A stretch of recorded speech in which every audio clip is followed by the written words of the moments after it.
선생님들 안녕하세요. 역전입니다. 반갑습니다.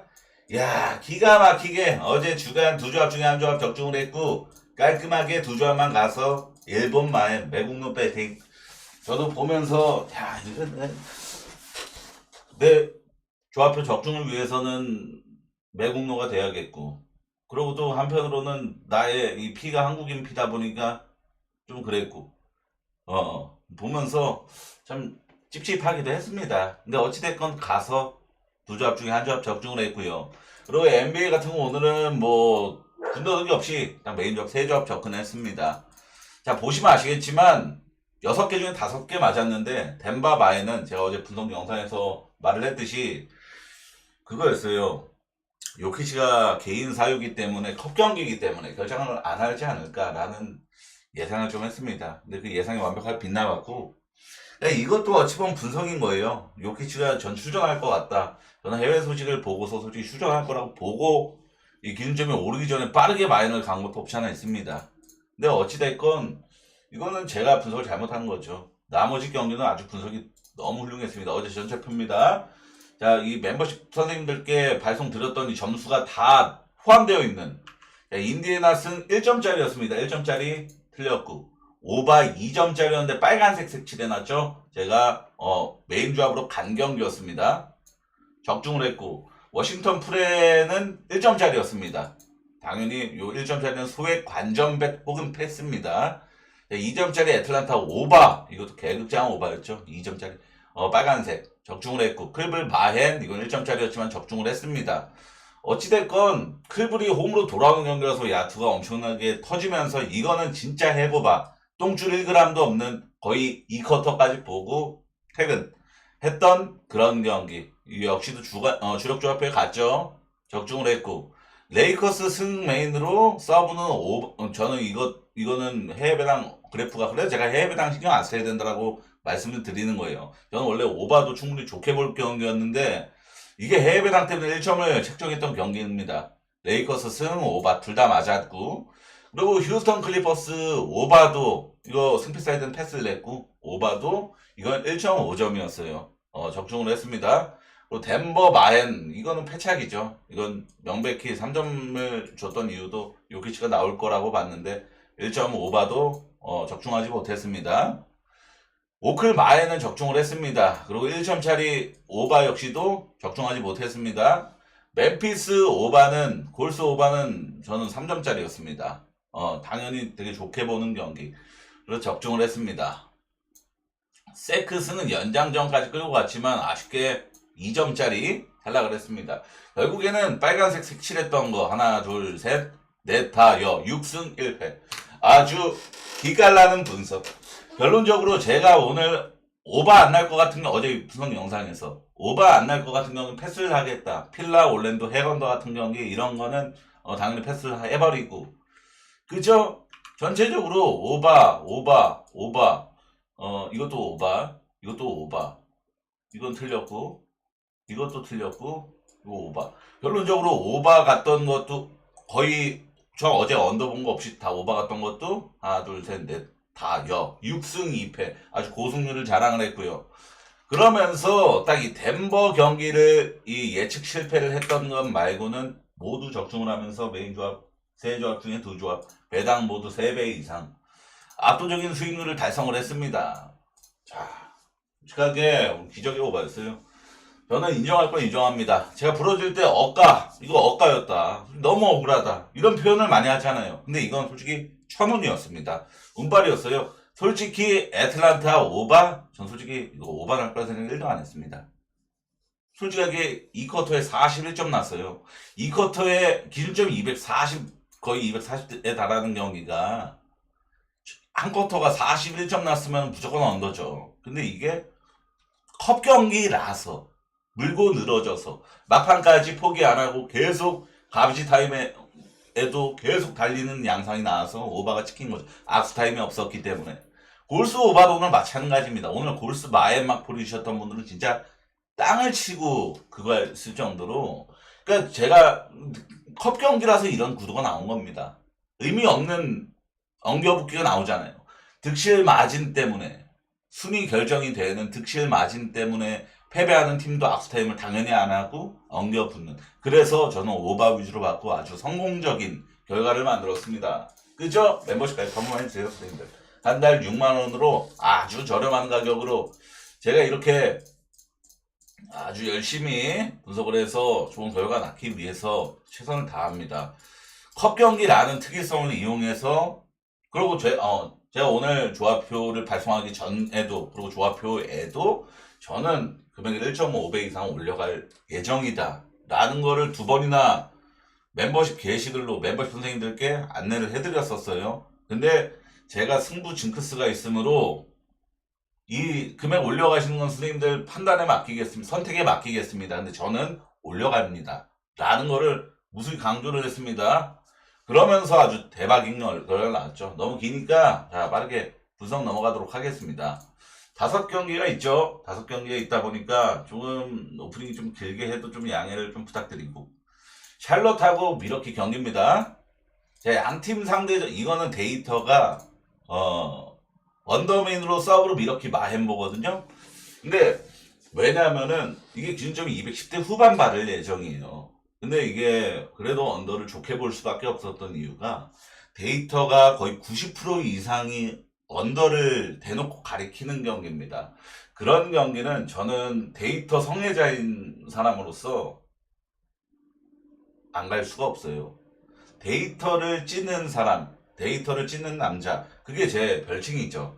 그 정도로 전 데이터 성애자인데, 이렇게 데이터를 한번 살펴보도록 하겠습니다. 양팀 상대 전적 지금 5연속 언더 기록하고 있고, 양팀 상대 전적 22년도부터 총 10번의 맞대결 중 1오바 9언더였습니다. 그리고 샬럿이 현 시점 6연속 언더 타고 있어요. 장출 타고 있죠, 언더. 그리고 미러키 올 시즌 4오바 8언더를 찍고 있는 팀입니다.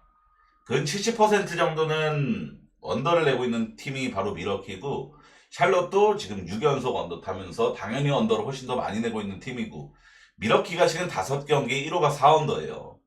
결론적으로 얘네는 역사적으로 양팀 맞붙었을 때 언더가 많이 났고, 양팀이 최근 올 시즌은 마찬가지도 여전히 언더 성향을 대놓고 보여주고 있는 양팀의 맞대결입니다. 샬롯이 올 시즌 3오바 8언더인데 오바란 경기가 애틀란타전, 토론토전, 보스턴전 이 3경기였거든요.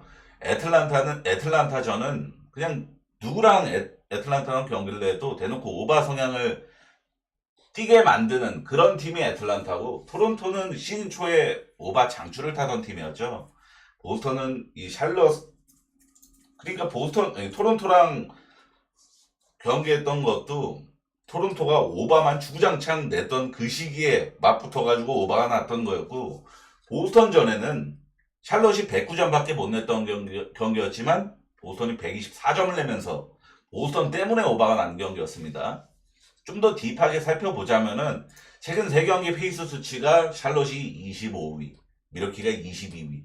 양팀 모두 하위권에 처져 있을 정도로 매우 경기 템포가 느린 편에 속하고요. 그리고 디펜레이팅 역시도 디펜레이팅, 그러니까 수비 효율 지표가 샬럿이 리그 4위, 최근 3경기, 미러키가 5위.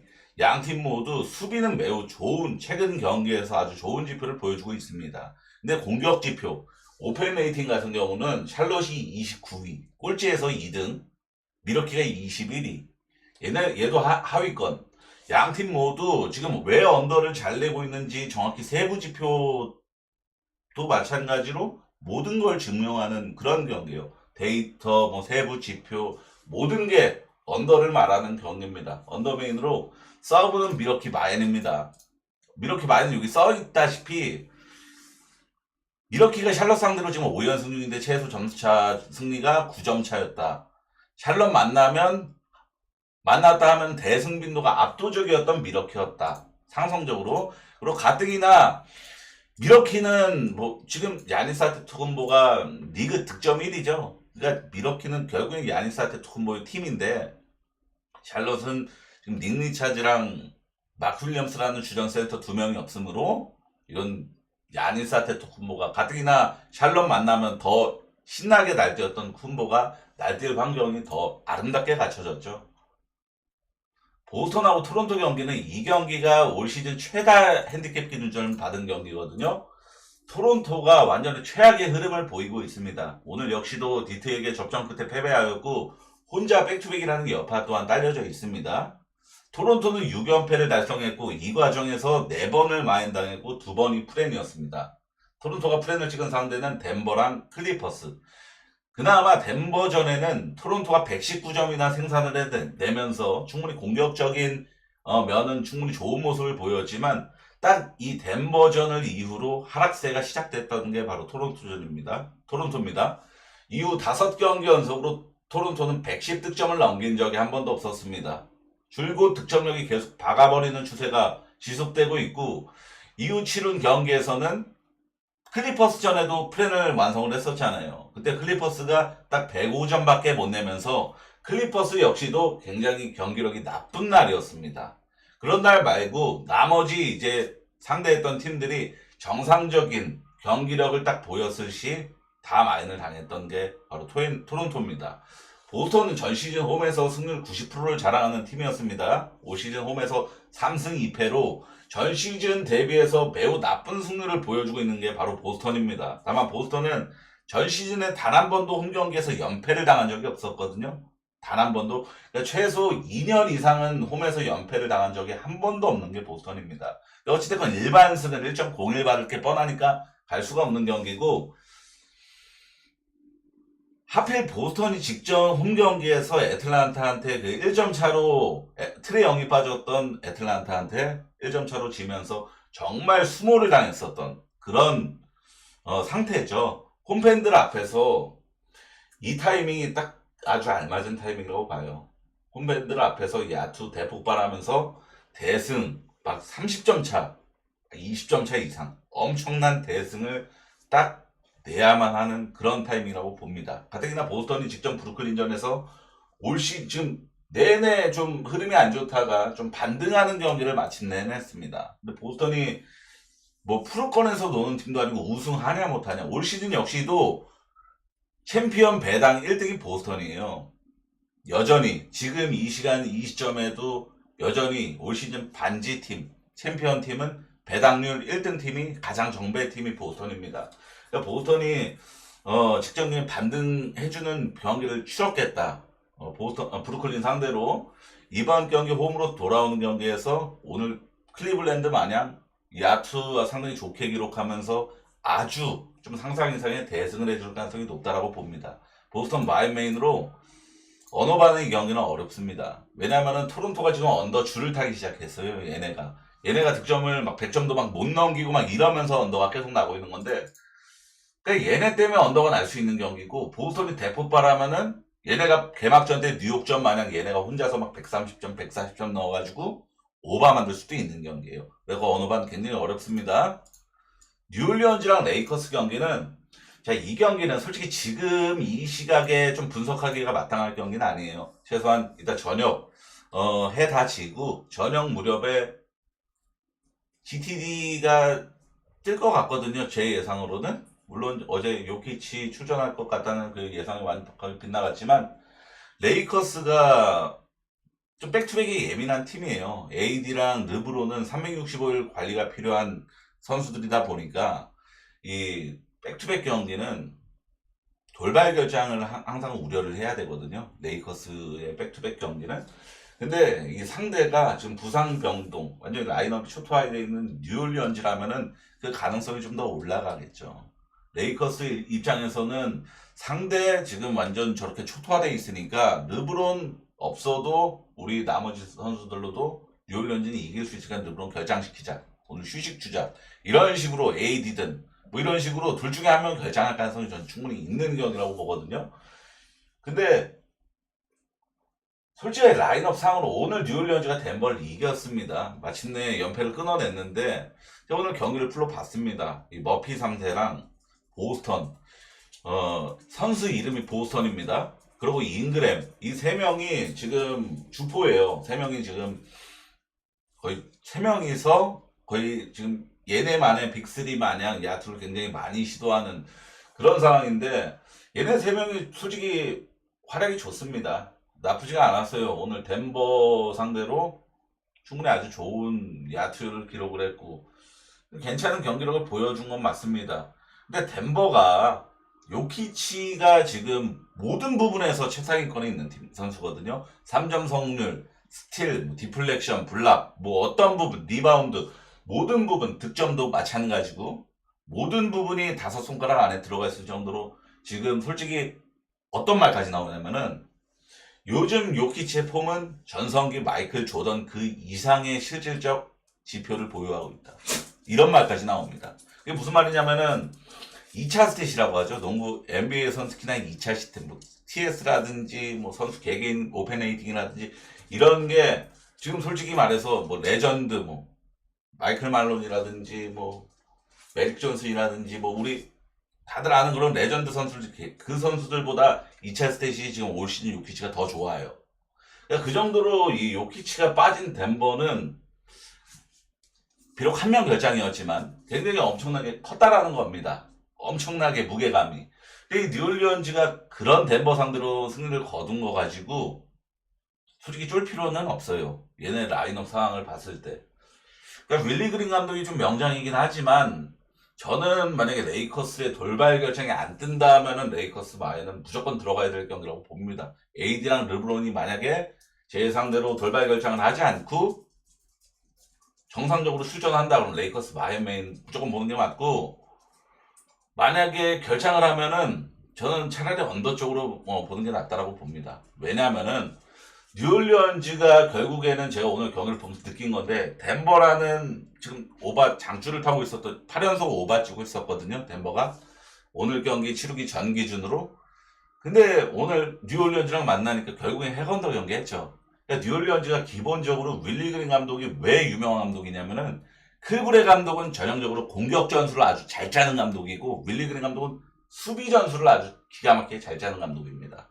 그래갖고 이 뉴올리언즈의 윌리 그린 감독이 지금 이 남은 선수들로도 수비 전술은 그래도 좋게 짜고 있단 말이죠. 그리고 레이커스는 원정 나가면 평균 득점이 유의미하게 하락하는 팀이고 그래서 저는 만약에 돌발 결장 뜨면은 GTD들하고 걸려져 있으면 레이커스 마인보다는 좀 쫄리고 언더 쪽으로 접근하는 게 좀 더 나을 것 같고 GTD 안 뜬다. 저녁 돼서도 GTD 안 뜨고 르브론 AD 딱히 뭐 출전 안 한다 이런 소식도 없다. 그럼 레이커스 마인맨으로 보는 게 맞는 경기라고 봅니다. 그러니까 오늘은 좀 조합표를 제가 아시는 분은 아시겠지만 3, 4시면 나가요. 저는 NBA 조합표 빠꾸 없이. 왜냐면 저는 GTD 이런 거를 다 감안하면서 분석을 하기 때문에. 근데 오늘 같은 경우는 그게 좀 힘들죠. 오늘은 이 레이커스 경기가 5경기밖에 없는데 이 한 경기가 꼭 확인해야 되는 경기라는 점. 댈러스랑 샌안토니오 경기는 혼자 백투백 여파까지 딸려있는 샌안토니오입니다.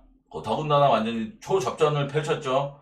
더군다나 올 시즌 샌안토니오는 홈 원정 차이가 아주 유의미한 팀입니다.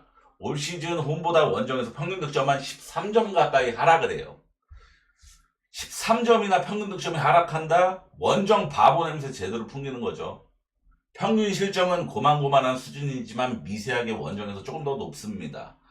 샌안토니오가 원정에서 승리한 팀은 유타 상대로밖에 없거든요. 올 시즌에 1승 3패였나 1승 4패였나 그렇습니다. 4번 1승 4패입니다. 1승 4패 딱 한 번 승리한 게 홈에서의 유타 상대로 승리를 거둔 건데 유타가 한창 못하던 시절이죠. 100점도 못 넘기고 계속 그랬던 그 시기였어요. 유타가 딱 88점밖에 못 내면서 샌안토니오가 승리를 거뒀었던 딱 이 경기 말고는 그때 말고는 나머지 다 졌습니다. 그러니까 뭐 샌안토니오가 원정에서 패배했던 이 4번의 패배 중에서 딱 한 번만 프렌을 했고 남은 3번은 마인당했거든요. 이 딱 한 번의 프렌을 좀 집중해 보겠습니다. 이게 오클라호마 상대로 기준점 13.5 받고 14점 차로 30초 남은 상황이었어요. 경기 종료까지. 근데 악스타임 해도 전혀 이상한 게 없는 상황에서 악스타임 안 하고 제가 이것 때문에 마탱이 갔었죠. 악스타임 거부하고 2점 올라가고 2점 넣어갖고 딱 12점 차 되고 악스타임 해가지고 경기 끝났던 경기. 제가 막폴이었었던 경기. 오클라호마 마이애미. 그래가지고 마탱이 갔었던 그 경기. 그것 말고는 얘는 원정에서 다 마인당했습니다. 샌안토니오 진 경기에서. 근데 그것도 결국에 가비지 타임 나와가지고 코트에 밟은 10명 모두가 가비지 멤버였어요. 그러니까 대패를 당했기 때문에 가비 타임이 연출이 됐던 거잖아요. 그러니까 샌안토니오는 원정에서 딱 한 번 유타 이긴 거 빼고는 나머지 4번 진 거 다 가비 타임 당한 수준입니다. 다 대패만 당했고. 그러니까 댈러스가 올 시즌 유독 클러치 게임 지금 4경기 연속 5경기인가 4경기 연속 클러치 게임 하고 있죠. 그 대승을 못 해주고 있다라는 건데, 근데 댈러스는 홈에서 승리한 4승 중에서 3번을 마인을 성공한 팀인데 이 3번의 마진이 좁은 팀이 아니었습니다. 기준점 대비 아주 넉넉한 마인이었어요. 그러니까 승리할 때는 대승 시원하게 해주는 그런 유형의 팀이라는 겁니다. 패배하는 경기만 아니라면 댈러스가 역배를 당하는 패배하는 경기만 아니면은 댈러스가 이긴다? 그럼 대승할 가능성이 높다. 이렇게 계산을 해도 전혀 이상할 게 없는 컬러를 보여주고 있는 게, 데이터를 보유하고 있는 게 댈러스라는 겁니다. 근데 저는 댈러스가 백투백 여파까지 껴있는 원정 샌안토니오한테 질 거라는 생각이 아예 안 들기 때문에, 가뜩이나 이거 어빙도 복귀합니다. 어빙은 아예 인저리 리포트에서 빠졌어요. 그래갖고 어빙도 있고 돈치치는 프로 바블 상태로 출전을 할 거고, 돈빙도 여전하고 샌안토니오 백투백 껴있다. 그리고 원정에서 지표 완전 망한 수준이다. 댈러스 마인메인으로 서브는 언더입니다. 서브는 언더. 원정 샌안토니오가 득점을 못 내요. 100점 초반 수준입니다. 평균 득점 자체가. 그리고 댈러스도 지금 올 시즌에 제가 저번에도 말씀드렸지만 7할 거의 8할 가까이 언더 찍고 있는 팀이에요. 댈러스가 완전 생 언더 팀이라서 댈러스가 언더 내면서 마인 찍을 것 같습니다. 마인 메인으로 서브는 언더입니다. 세크라멘토랑 유타 경기는, 자, 우선 세크가 가뜩이나 백투백에 좀 취약한 팀이에요. 백투백에서 전 시즌 기록도 안 좋아지는 팀이었고, 근데 연장전까지 뛰고 백투백을 치른다라는 점, 이거는 유타 프렌이 좀 몰릴 가능성이 있겠지만, 저는 이 경기만 공개하자면 유타 프렌은 딱 1점입니다. 저는 갈 마음이 없는 경기였어요. 그러니까 이 경기는 저는 솔직히 좀 어렵다라고 보는데, 왜냐하면은 세크가 유타 상대로 지금 5연승을 달성하고 있는, 상대 전적에서 5연승 달성하고 있는 이 과정에서 모두 대승을 했었죠. 막 접전 끝에 승리가 없이 다 대승이었다라는 겁니다. 그럼 상성적으로 세크라멘토가 유타한테 강하다라는 거예요. 그래서 이거는 데이터상으로도 유타 프렌을 좋게 볼 수는 없는 경기고, 그러고 세크라멘토가 드로잔까지 지금 여전히 이번 경기도 결장이 유력한 상태고, 근데 올 시즌에 맞대결이 한 번 있었거든요. 그때 유타가 여전히 경기력이 회복을 못한 상태여가지고 96점밖에 못 냈던 그런 경기였습니다. 불과 딱 보름 지난 시점이거든요. 이 양팀 맞대결 이후로 딱 보름 지난 시점인데, 유타는 최근 충분히 경기력이 좀 회복된 모습을 많이 보이고 있습니다. 직전 댈러스 상대로 역배승을 만들어냈던 과정도, 제가 그날 딱 한 경기 있었던 날이어서 배팅 아예 안 하고 그냥 경기만 틀어놓고 봤던 날인데, 보면서 유타의 뭐 공격 작업이라든지, 그리고 전체적인 선수들의 야투, 뭐 슛 터치, 슛 감이라든지 이런 걸 봤을 때 충분히 나쁘지 않았단 말이죠. 그래서 저는 기준점이 224.5 받았어요. 그 정도면은 유타가 지금 세크 상대로 막 주눅들 그런 경기를 할 이유가 없습니다. 왜냐면 세크라멘토가 홈 백투백이라지만 연장전까지 뛴 여파가 있고 드로잔까지 없다라는 점. 그럼 유타가 좀 침 흘리면서 달려들 가능성이 좀 있다라고 보거든요. 그래서 저는 차라리 오바메인으로 서브로 유타 프렌인데 이렇게 봤습니다. 자, 5경기 분석 이렇게입니다. 오늘 아주 그냥 너무 만족스러운 결과가 나왔네요. 솔직히 덴버마인드 요키시 결정했을 때 솔직히 저도 이거는 좀 힘들겠구나라는 생각을 좀 했었고, 나머지 경기들이랑 다 들어왔으면 좋겠다 했는데 다 진짜 실제로 들어올 줄 몰랐습니다. 그리고 좀 이 흐름 좀 이어가서 좀 오래 유지돼서 좀 잘 됐으면 좋겠네요, 선생님들. 자, 시청해 너무 감사드립니다. 내일 역시도 NBA 영상 아주 기분 좋게 녹화할 수 있었으면 좋겠네요. 정말 감사합니다.